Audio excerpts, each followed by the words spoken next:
तो ये देश बड़ा अद्भुत है और इसी देश की धरती पर हम सबका जन्म हुआ है। मेरे भाई बहनों, हम इस धरती पर रह रहे हैं तो धरती माता का हमारे ऊपर कर्ज है,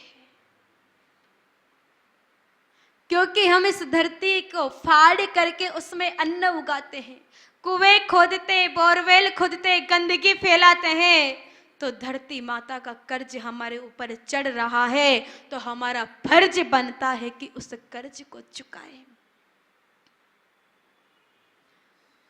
देखो, अब कर्ज को चुकाने के लिए क्या करना है, तो प्रत्येक इंसान को पेड़ पौधे लगाने, क्योंकि धरती माता की हरी चुनर है पेड़ पौधे।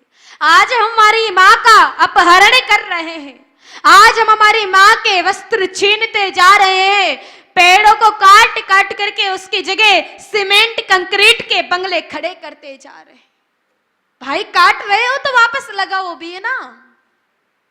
पहले कई सारे वन थे, कई सारे जंगल थे, जिनकी कंदराओं में बैठ बैठ करके ऋषि मुनि तप तपस्या किया करते थे।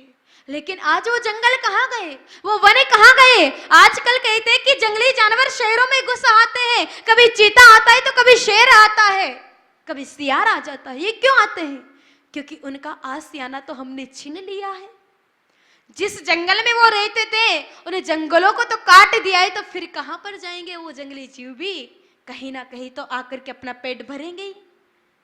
आजकल इंसान जितनी परेशानियां में है, वो सारी परेशानियां खुद ने ही ली है।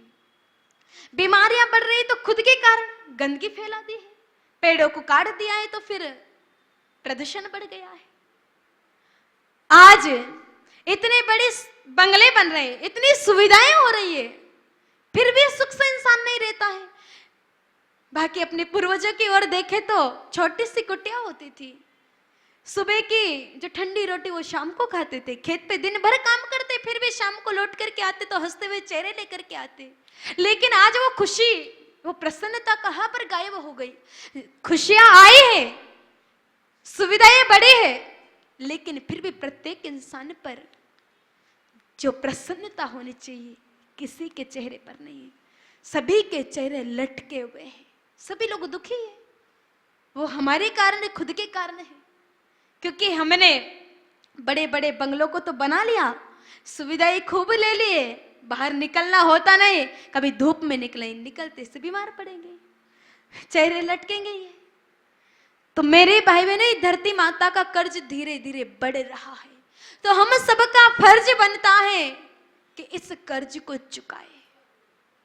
अगर धरती माता के वस्त्र को आपको वापस ओढ़नी, चादर उड़ानी है हरियाली की, तो पेड़ तो लगाने ही पड़ेंगे।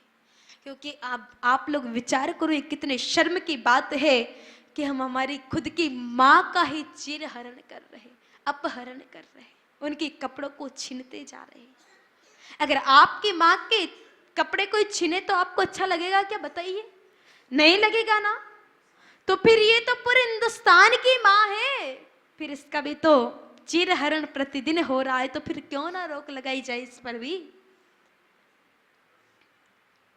तो देखो, हम ज्यादा तो नहीं कर सकते, लेकिन जितने लोग बैठे हैं वो थोड़ा थोड़ा प्रयास जरूर कर सकते हैं। अगर आप कर्ज चुकाना चाहते हैं तो जीवन में 3 पेड़ अवश्य लगाएं, नीम का, पीपल का, बरगद का। क्योंकि नीम नारायण स्वरूप है, पीपल परमात्मा स्वरूप है, और बरगद को देखो तो ऐसा लगता है कि स्वयं भोले बाबा अपने जटाओं को बिखेर करके समाधिस्थ बैठे हो। जीवन में 3 पेड़ अवश्य लगाए। और आपको पता है कि ये पेड़ पौधे आपके रिश्ते में लगते हैं? बताइए सभी लोग, नहीं पता है? देखो, पेड़ पौधे हमारे रिश्तेदार भी लगते हैं, आपको पता नहीं होगा, ध्यान से सुनना। आप सभी लोग सीता माता को जानते हैं क्या? कौन थी सीता माता? बताइए, कौन थी? राम की पत्नी। अब राम अपने दिल्ली का, अपने विवेक विहार का छोटा सा बच्चा है क्या जो राम की पत्नी? अरे भाई, देवी देवताओं के नाम तो कम से कम सम्मान से बोलो। राम की पत्नी, राम के अपने काका जी है क्या जो राम बोल दे हो? प्रभु श्री राम जी के पत्नी थे माता सीता। और हम सीता माता को क्या कहते हैं? माँ कहते हैं ना, अब सीता माता हमारी माँ है और राम जी हमारे पिताजी हैं। अब सीता माता का जन्म कहाँ से हुआ? धरती माता से। और पेड़ पौधे कहाँ से उगते हैं? धरती माता से।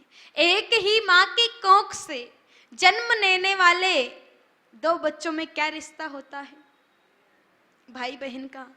तो सीता माता के भाई कौन हुए? पेड़ पौधे। यानी कि सीता माता हमारी माँ लगती है, हमारी माँ के भाई कौन है? पेड़ पौधे। तो हमारे क्या हुए?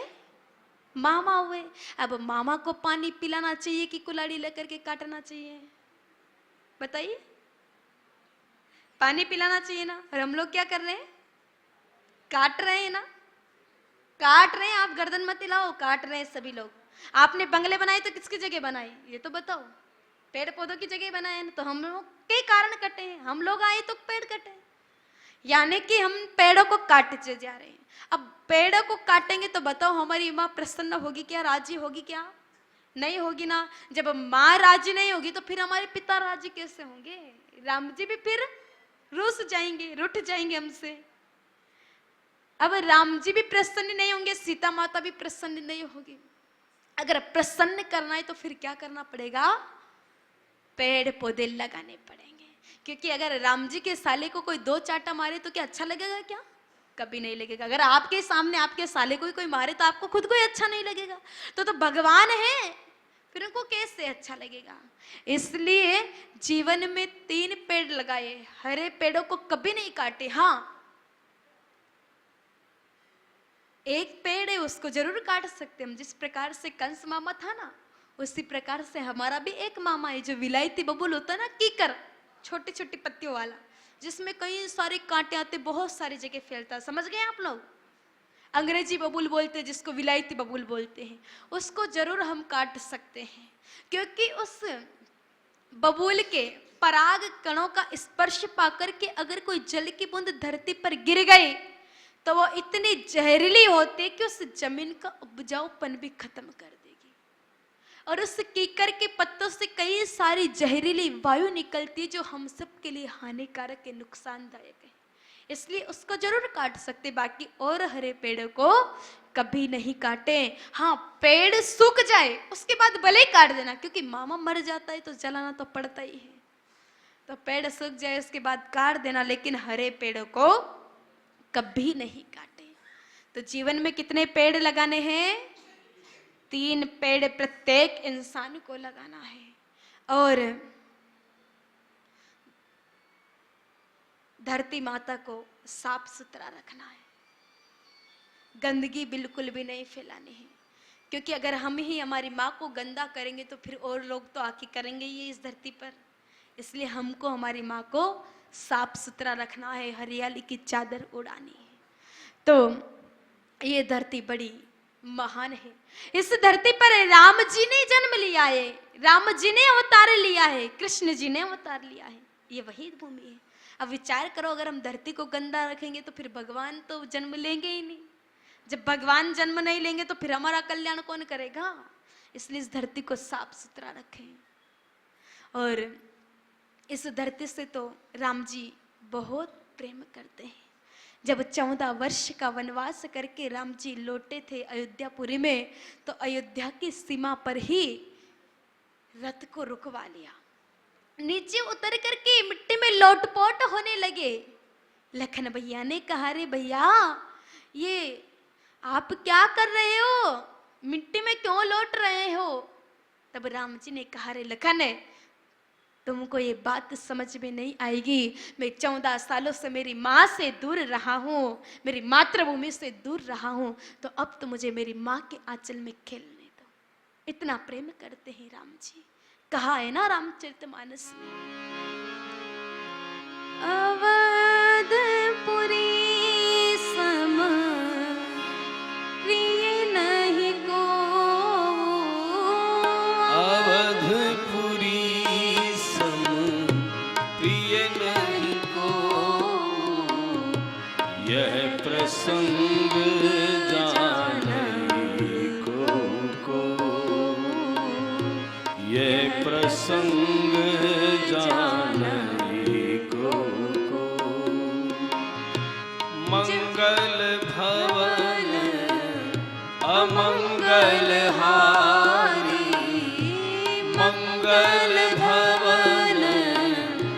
मंगलहारी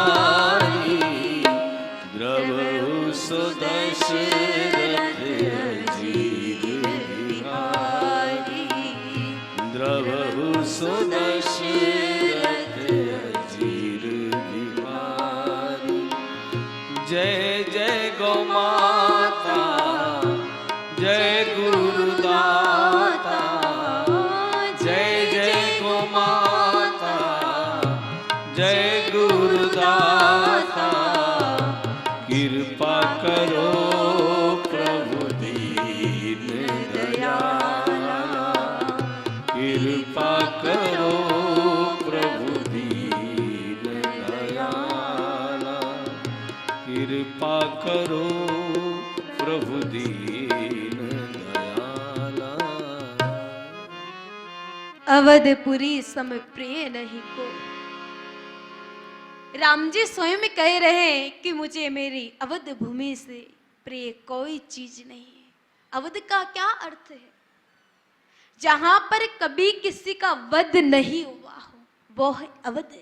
इसलिए राम जी प्रेम करते थे क्योंकि वहां पर कभी गाय माता जी की हत्या नहीं होती थी। आज जिधर देखो उधर गैया मैया की हत्या हो रही है। इसलिए भगवान भी धरती पर अब प्रकट नहीं होते हैं क्योंकि आज पूरी ही भूमि गंदी कर रखी हमने। तो जब भगवान इस भूमि से इतना प्रेम करते थे तो मेरे भाई बहनों हमको भी इस भूमि से प्रेम करना चाहिए। अद्भुत है ये भूमि, महान है ये भूमि जो हमको इस भूमि पर जन्म लेने का अवसर प्राप्त हुआ है। तो दूसरी माँ है भारत माता के चरणों में नमन प्रणाम। अब मेरी माताएं कब से विचार कर रही होगी कि हम भी तो माँ हैं, हमारा नंबर कब आएगा, हमारा नंबर कब आएगा। तो देखो माताओं, तीसरा नंबर आप ही का है क्योंकि जन्म देने वाली माँ भी बड़ी अद्भुत होती है। लेकिन मैं चाहती हूँ कि जन्म देने वाली माँ के बारे में आज नहीं जाने कल जाने, क्योंकि यहाँ पर बच्चे कोई भी नहीं है। कल सभी माता पिता अपने बच्चों को लेकर आना। अगर कल वाला प्रसंग आपके बच्चों ने सुन लिया तो आपका बुढ़ापा जरूर आपके बच्चे सुधार देंगे। इसलिए आज कथा जल्दी खत्म कर रही, बाकी तो अभी कथा और भी चलनी थी लेकिन बच्चे नहीं आए। और मैंने सुबह भी कहा था कि कथा बच्चों के लिए बहुत महत्वपूर्ण है, बच्चों को लेकर के आओ। हालांकि मुझे पता है सीटें